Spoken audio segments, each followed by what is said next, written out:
talk about if we have to purify protein, what should be the first step? Mostly the proteins are being isolated from the biological sources like microbial cells, like plant cell, like animal cell. And most common one is a microbial cell because you can grow them in a large quantity, and that's why we use microbial cell for general protein purification. So in this case, the first step for purification will be that you should obtain crude extract. That means you break open the cell and whatever is present inside the microbial cell, plant cell or animal cell should come out, and that contains protein. Now question here is that if you have thousands of protein, how you can separate the protein of your interest?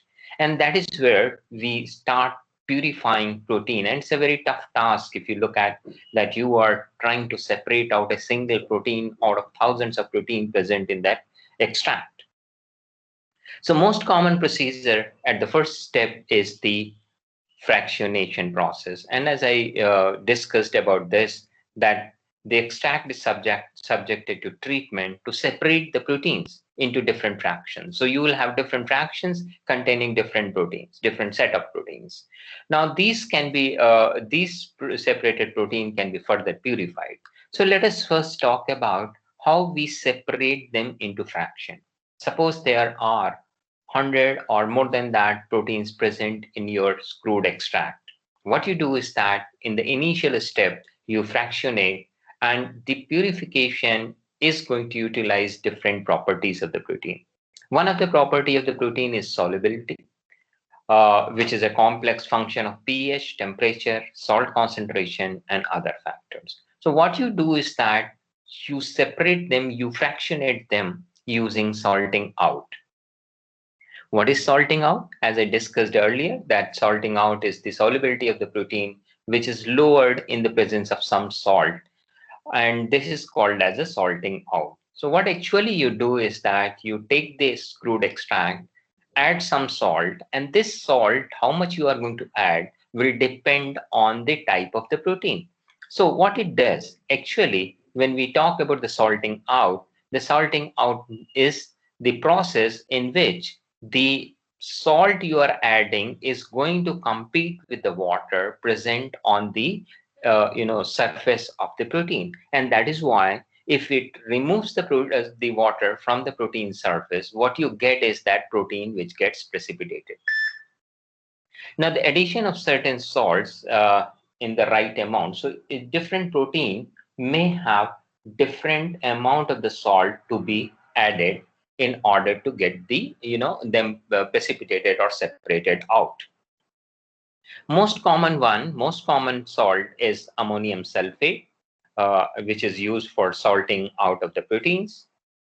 Uh, Once you have done so, now there is another way by which you can purify protein from smaller molecular compound or smaller size molecules.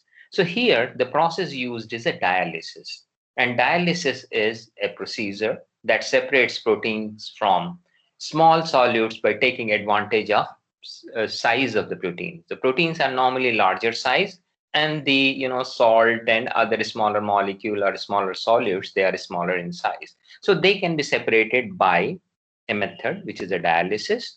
And this can be done by using a semi-permeable membrane in which you put all the extract which has been fractionated.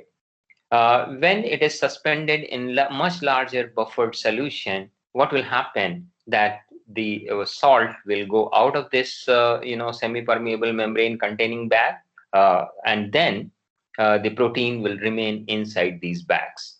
So what is the advantage of this process? In many places, what happens that the salt interferes with the activity of the protein. For example, let us talk about you have interest of separating an enzyme, and in this enzyme solution or in this extract, what you have is you have a lot of ammonium salt which is inhibiting enzymatic activity. So what you would like to do is that after doing the fractionation by salting out method, you try to remove all the ammonium ion or all the salt present in the solution. So that is where you carry out dialysis.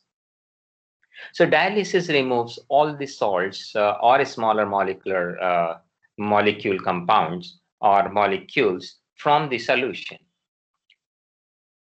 Now, next step, once you are through with first step, which is the breaking of the cell, second step where you have fractionated using salting out method, and then dialyzing. Next step is preferred one is the column chromatography.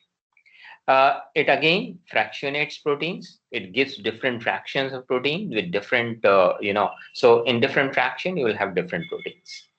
So what is the basis of this column chromatography? The basis of the column chromatography is protein charge. So each protein differs from from the other one based on their charge. The protein can also differ in terms of their size. They can also differ in terms of their binding affinity and other properties. So why should protein differ in terms of their charge? As you know, the different proteins contains different amino acids. Suppose a protein is having 10 residues of, say, glutamic acid, 10 residues of aspartic acid, and only 5 residues of histidine and 5 residues of arginine. What will happen? The net charge on the surface of the protein will be, should be, what should be the net charge? You know, glutamic acid and aspartic acid, they carry negative charge under physiological pH. Whereas histidine and arginine, they contain positive charge. So if the negative charge is more, you will have net negative charge. So that's the way the protein and the surface of the protein will differ in terms of their charges. And as you know that most of the charge containing amino acid, they will be on the surface of the protein. So what happens that they differ in the terms of the charge, and that's why one can apply this as a tool to separate proteins. So if two proteins differ in terms of their charge, they can be separated by this, taking this as an advantage. Second is the size. The proteins, depending on the number of amino acids, they will differ in terms of the molecular weight of the protein. And if they differ in terms of the molecular weight, they can be separated based on their size. So suppose I have a protein which has a 50 kilodalton as a molecular weight, and another protein is 100 kilodalton in a molecular weight. You can separate them out based on this property. Third thing is a binding affinity. For example, here, because you have learned about the enzymes, let us talk about the enzymes. Different enzymes will differ in terms of their binding affinity to the substrate, and that can be taken as a tool to separate different enzymes. There are other properties. One can separate them based on the other properties. All these things we will discuss in greater detail. Now, to do that, there is one common technique which is used called as a column chromatography. But depending on what we are filling in the column, the type of chromatography will differ. So you can have a column chromatography where you can separate the proteins based on their charge. So then the type of column chromatography will be different. If I'm separating them based on the size, the type of column chromatography will be different. But all of them, they are going to use column. So this part we are going to discuss. Now, in most of the columns, what you do is that you fill a solid material. So I have a glass column or a plastic column. I put the solid material, and then what I do is that I pour buffer from the top of your column. Now, in between, what we have done is that we have put the protein solution, which is in the buffer. Why should we use buffer? Buffer will take care that if there is a charge difference, protein does not get denatured. So you layer the top of on the top of the column, you layer with the protein, and then what will happen? Individual protein, they will start migrating depending on whether they are sticking to the column, they are moving faster in the column, they are moving slowly in the column. You can separate them.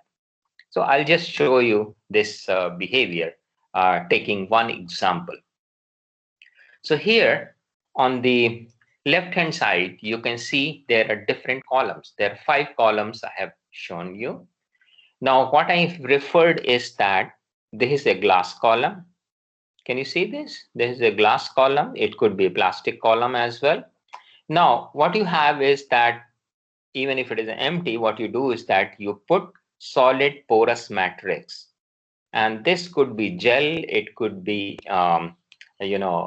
could be many different types of gel. And depending on what kind of a gel you are using inside the column, the type of chromatography will differ. Because I can use a gel which can have a binding affinity based on the charge.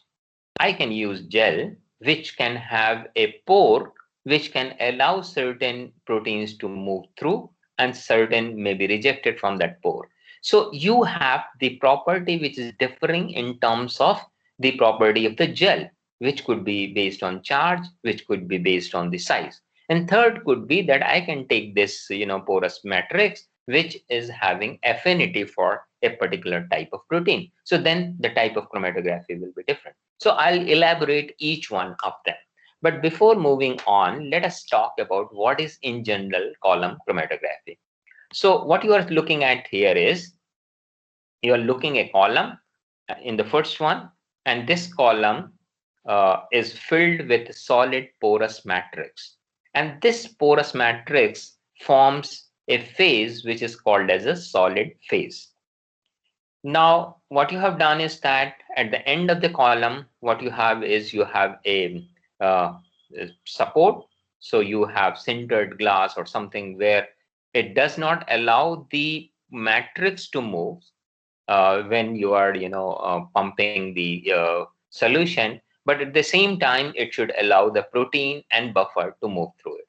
So here at the bottom, what you have done is that you have put a support. On the top, what you do is that you put your sample. So here you have a protein sample. Now, in this protein sample, what you do is that you pump the buffer from the reservoir. So here you have a flask, or you can have any other container, and in between you have a pump. And depending on what, how much you want to pump this solution, you can decide, and you can pump inside the column. So this shows you a column where I have not defined the property of the porous matrix. I'm just talking about the general column chromatography. Now, in this column chromatography, what you have seen is that so this 1, 2, 3, 4, 5 different columns, they are at the different stage of the protein purification. So in the stage 1, let us say it is 0 hour. Let us say the second one is at half an hour. Third one is at 1 hour, and fourth one is 2 hour, and fifth one is a 4 hour. So these are different columns. At different times, we are looking at how protein is separated. So what you have done is that here in all of them, you are putting this buffer solution. Now, in the first one, at 0 hour, protein is on the top. In the second one, after half an hour, what you see is that protein bands are getting separated. You can see different colors: blue color, orange color, green color. And so these are the different colors, which refers to the protein. Actually, you don't get to see these protein. You just get the bands which are getting separated. And because the protein themselves, they don't have a color, actually you don't get it. But yeah, using the principle, if you have a colored compound, you can separate them into different colors. Now in next one, you see further separation, further you see. So what is happening when you are pumping the buffer, the proteins are moving down through the column. So the column is a stationary phase, and the buffer along with the protein is a mobile phase. So what will happen after a certain period of time? You will say that your one of the protein is getting separated. So here, what you see is that the band A. So I'm just trying to demonstrate and show you how this looks like. So band A, if you look at this, the gap between band A and band B is quite clear. So here you have the matrix, here you have a band A. So that means band A has got separated from band B and band C. Initially, here you are, if you look at this, There is no separation. They are overlapping with each other. Here also you see, that they are separating, but there is a lot of diffusion as well. Now look at band B and C. Band B and C has not got separated, but they are diffused among themselves. So resolution is not good. What you need is that you need a good resolution where two bands are separated. Now, once you have separated them, what you do? Now here, from here, you collect the sample. Now, once you collect the sample, you send it to detector. Now, this portion is generally called as a fraction collector. So you can set a timing, say after every 5 minutes, it will collect, say, 10 drops, 20 drops, 100 drops, depending on how you have maintained your the speed of a pump for delivering the solution. And these drops can be collected. And each drop, you can measure the protein. So if I have, suppose I have a fraction, this fraction, where I do not have any protein sample, what I will say is that this is the place where there is no protein. So how you test this protein? Can you tell me how to quickly find out whether in a sample protein is present or not? Any one of you? Can you recall the property of the protein, how we test the protein?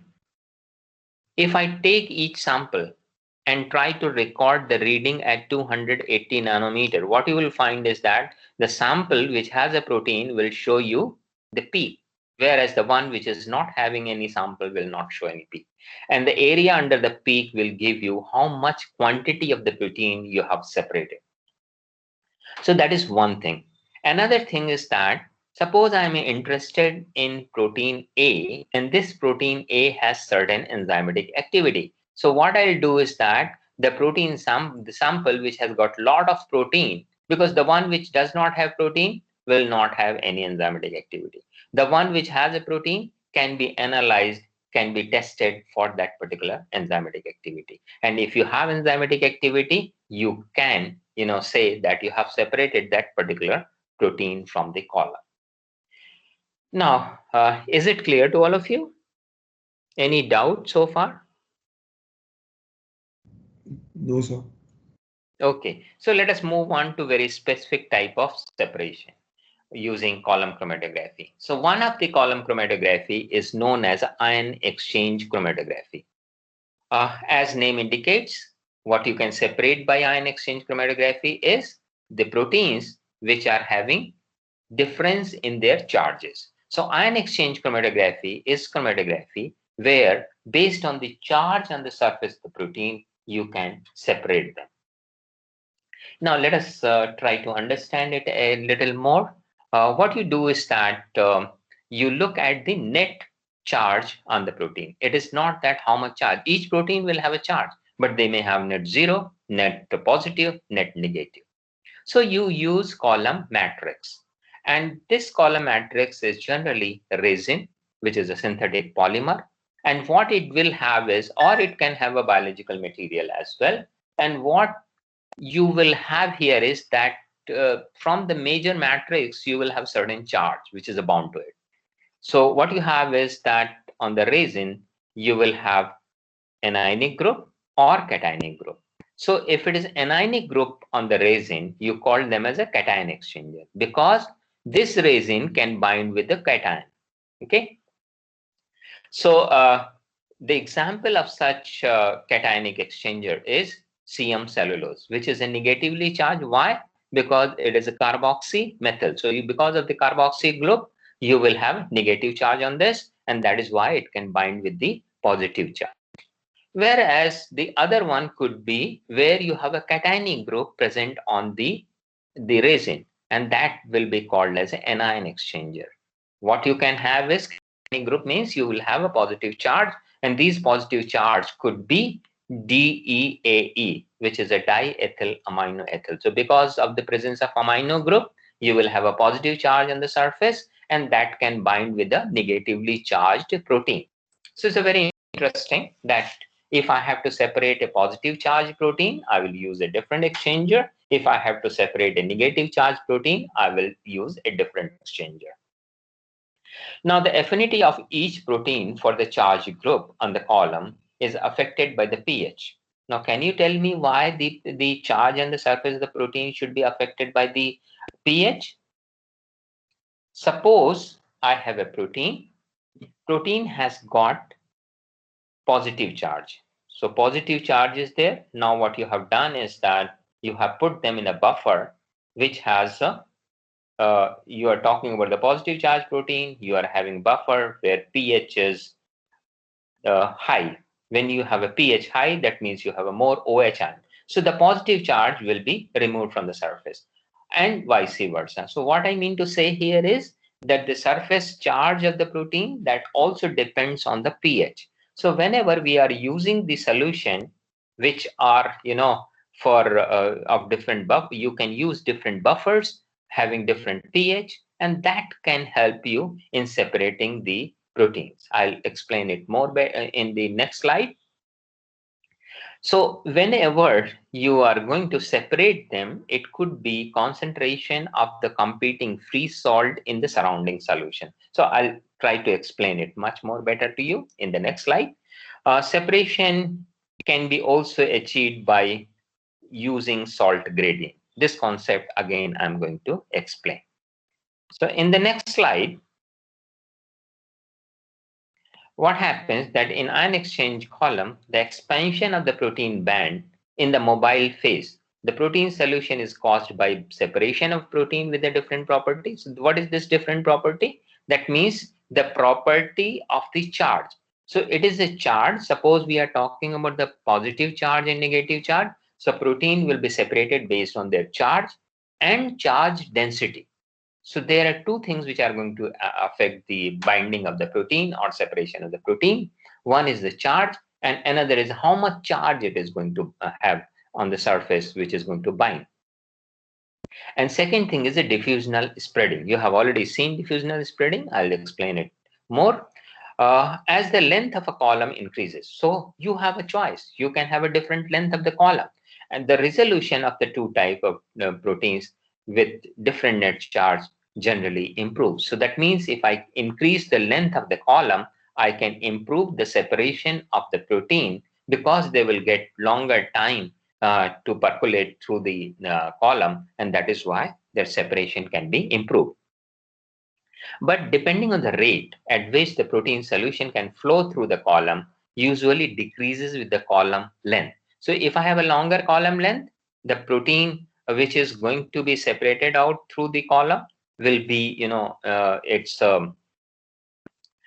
rate will be lesser. So longer the column length, lesser will be separation. So if there is a longer column length, you may find the resolution. Some proteins, they may reside in the column for a longer time, and that's why they can cause diffusional spreading with each protein. So what you have to do is that depending on the amount of the protein which you are interested in separating, your column length is going to be decided. Now this figure will explain everything about the column chromatography and especially the ion exchange chromatography. Now I have taken the same column, everything is the same, but the only difference is that you have taken a matrix, and this matrix which is filled over here, which is called as a, what do we call them? The matrix filled here, that will form a stationary phase. And the solution, buffer solution which you are putting is going to be called as mobile phase. So what you have done is that you have taken column which is a cation exchanger. So it can allow the cation, that means proteins having the positive charge that can bind. So what you have here is that you have a protein which is a mixture of both positive and negative charge, as well as you will see that there are certain protein which has a large net positive charge. So on the top, what you are looking at, these are the proteins which has a large net positive charge. So lighter color just below this, they have net positive charge, but it is relatively less in the density. And the third one, this protein is the one which is having net negative charge, which is relatively less. And here, this is the one which is having large net negative charge. So you have 4 different types of proteins. This is just for explanation. You can have different types of protein, and each one will be different in terms of their charge on the surface. So now what you have here is you have a resin which is a negatively charged. So this resin, I am just taking some of them and blowing it up to show the charge. So this is the protein which is having, you know, this is the resin which is having negative charge, and what you have a protein which has got net positive charge. Net positive charge does not mean that they don't have any negative charge. They may have negative charge, but the net charge is a positive. Now this net charge density will differ. So now what has happened, if there is a negative charge on the stationary phase, first thing which is going to pass out from the column is the one which has a large net negative charge. So this will come out of the column first. Is it clear? This will be followed by the one which is having lesser negative charge. So the column is having a negative charge matrix. So negative charge, if it is present in the protein, it is not going to bind. It will be passing from the column without binding to the matrix. Now, what is going to bind? The one which is going to bind should have net positive charge. So the one which is a binding here is all the proteins which has got net positive charge.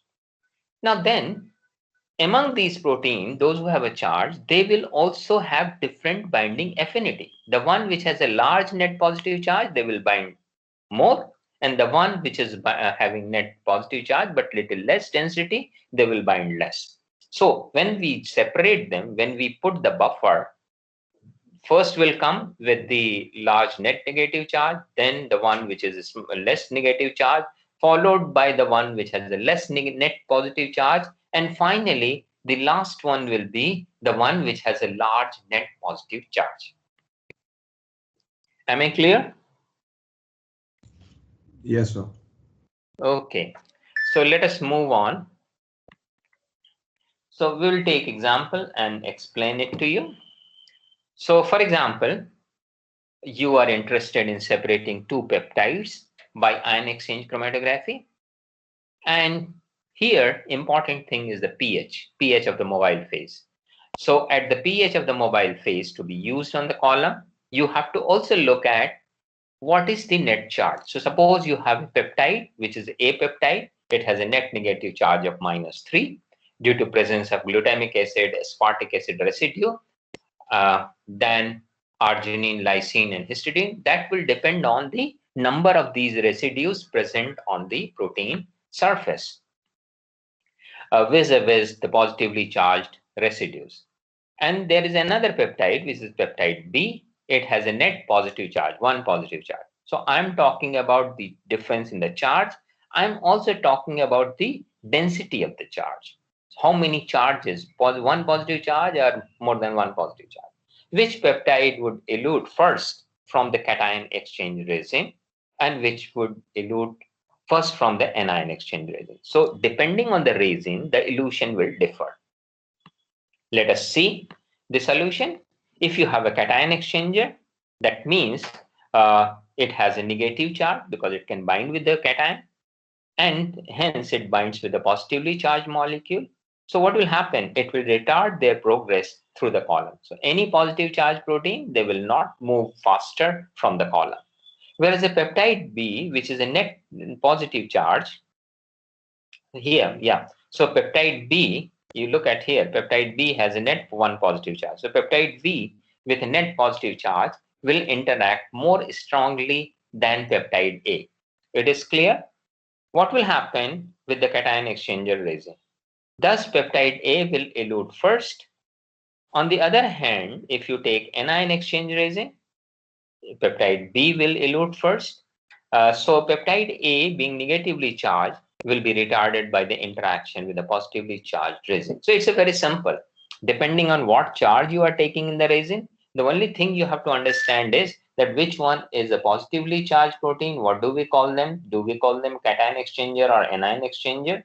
And how they bind, and depending on that, how it is going to be separated.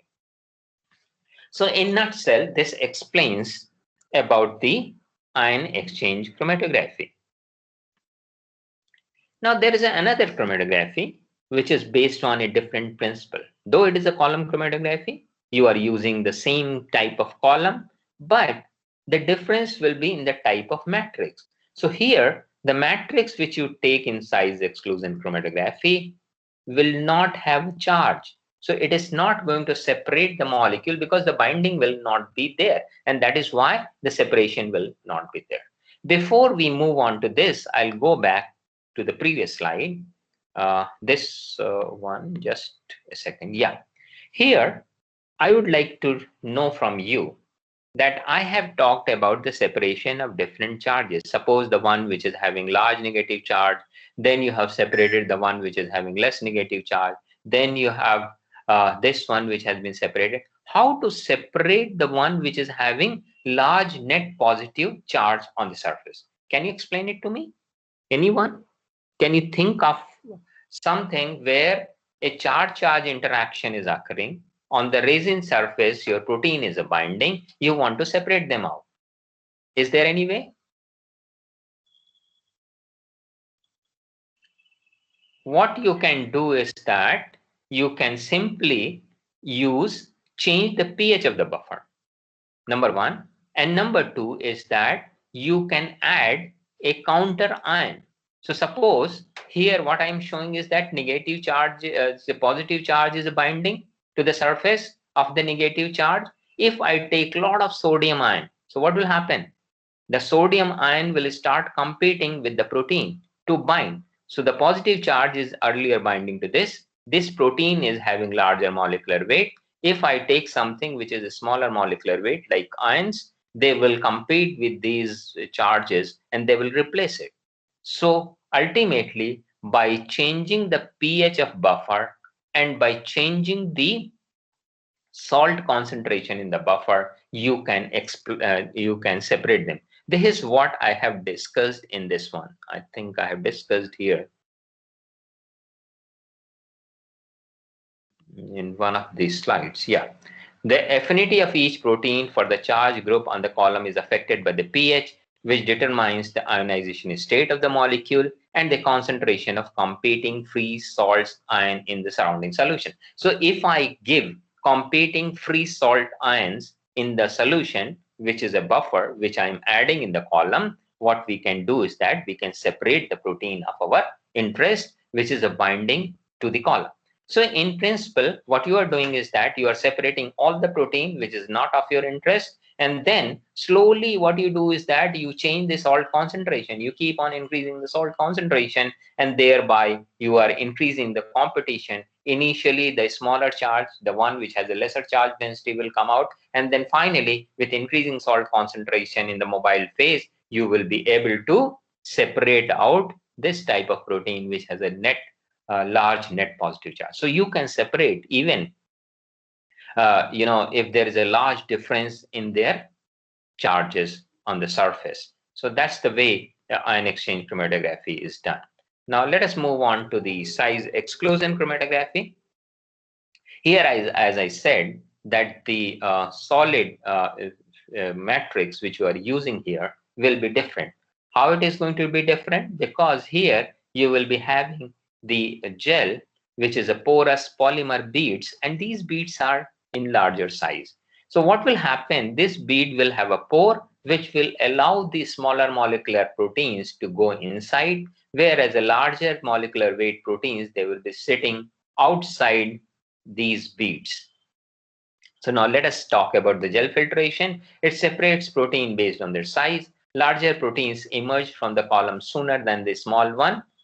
Why it is so? Because suppose I have these beads and this is the large molecular weight. So it will not go inside the bead. So what will happen? Because it is present in the void volume, the volume between the beads. So what will happen? As soon as I put the buffer in the column, first thing which will come out is that the larger molecular weight protein. Then what will happen if I put more buffer? So this protein which is present in the the gel matrix inside their beads, they will come out as the second step. So what you are having is that you are having separation of a protein based on their size. So the solid phase consists of cross-linked polymer beads. So these are the beads which are shown here, and they will have engineered pore or cavities of a particular size. So here you will find that these beads, they differ in terms of their pore size, and the large protein cannot enter the cavity, and so they take shorter or more rapid path through the column. That means if I just put the buffer, I will separate out the large molecular weight protein. The smaller protein enter the cavity and are slowed by the more larger pathway through the column, and it can also be used to so this method is basically separating the proteins based on their size. So larger molecular weight, you can separate out the first, and the smaller molecular weight, you can separate out this later on. Now, this kind of a technique where we can separate the proteins based on their size can also be used to determine the size of the protein. Can you tell me how to determine the size of the protein? I'm giving you a scenario where what I have done is that I'm using this buffer to elute. So what will be the elution volume for the larger molecular weight protein? Elution volume is the volume of the buffer which is coming out of the column. So you are putting some amount of buffer, and this buffer along with the protein is coming out. So when the buffer you are using, so initially what you are looking at is the larger molecular weight proteins are coming. Later on, a smaller molecular weight protein will. So suppose I have 6 tubes. In first tube, nothing has come out. Second tube, nothing has come out. Third and fourth, I have got larger molecular weight protein. Seventh and eighth, ninth, 10th, I got smaller molecular. Then 12th, 15th, I got still a smaller molecular weight protein. So what we can say here is that the protein size will depend on the elution volume. Is this concept clear to you? Yes, sir. Okay, so depending on how much we are eluting, the size will depend. The only thing you have to remember is that the larger molecular weight will come first and then the smaller molecular weight. Now, I want to determine the size of a protein which is not known to you. So what you do? What first thing you do is that you take protein of known molecular weight. So what I'll do is that I'll put that known molecular weight protein over here, and I will find out what is the elution volume. So if I call elution volume as a VE, so what I'm going to do is that I'm going to talk about the elution volume of a protein. Now, uh, so here what you can do is that you can plot a curve between the elution volume, which is VE, versus log of molecular weight. So on y-axis, you are putting log of molecular weight of the protein, and in x-axis, you are putting elution volume. Now what will happen? Depending on the size of the molecular weight, you will find different molecular weight. So where you will find the less, so if I have larger molecular weight, the elution volume is less. If I have a smaller molecular weight, you will have higher elution volume. So depending on the molecular weight, you will find that different proteins, they're separating differently. Now, what I'm going to talk about is that if I plot a curve or a line between the molecular weight and elution volume, you will get a slope. And here, if I take unknown solution where I do not know the molecular weight of the protein, I can find out the elution volume, and I can correlate with the log of the molecular weight of the protein. So this is a very interesting method by which you can determine the molecular weight of the protein. So this method is one of the method by which you can determine the molecular weight of the protein. Any questions so far? So today we have discussed two methods. One of the method was based on the charge, another method was based on the size. Now in the next class, because we do not have much time, so we cannot discuss one more technique, but yes, we will talk about how proteins can be separated based on their affinity. So suppose we are talking about affinity. What could create affinity in the protein? Anything which can create affinity in the protein is the one which is a binding site on the protein. So enzymes, they are very clear where you can see the affinity on the surface of the protein. On the other hand, can you recall any other protein which has a binding affinity?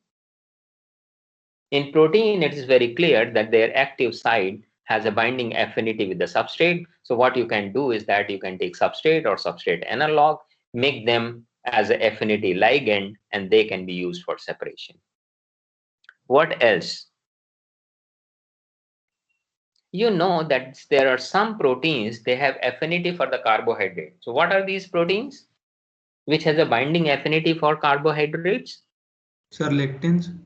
Lectins. So if I use lectins, what it can do is that lectins can be separated based on the column where you have the carbohydrate residue on the surface. So I put the carbohydrate residue on the matrix, cross-link it, and then I can separate different lectins. So I'll talk more about these techniques in the next class. Any query, any question so far?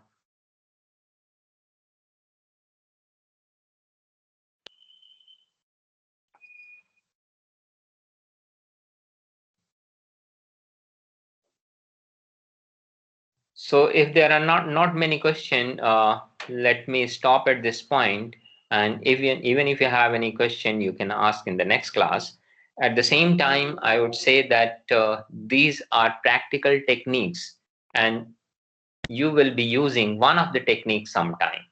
Though for a chemical engineer or for an engineer, you can also say that I can use a different method, which I can use filtration method, or a method where I can use different type of separation techniques. So you will be doing another course on separation, but this method is most commonly used in the biochemistry as well as for practical application. What you have seen here is because we are using column, you can separate a large amount of the protein because it is, you can continuously use it. You can continuously load the protein on the top of the this column, and you can keep separating them at different times. And it's a very useful in the sense that you can continuously run the column, you can recharge your matrix, you can change your matrix and again refill the column. So this way it is possible to separate the protein. And since you can collect this protein, so this is a non-invasive process. In this process, you are not you are destroying your protein. Your protein remains intact, and that can be used for different purposes. So you can use this protein for your enzymatic activity, for your other assay. So with this, I think I'm done with today's class. So thank you very much. Thank you, sir.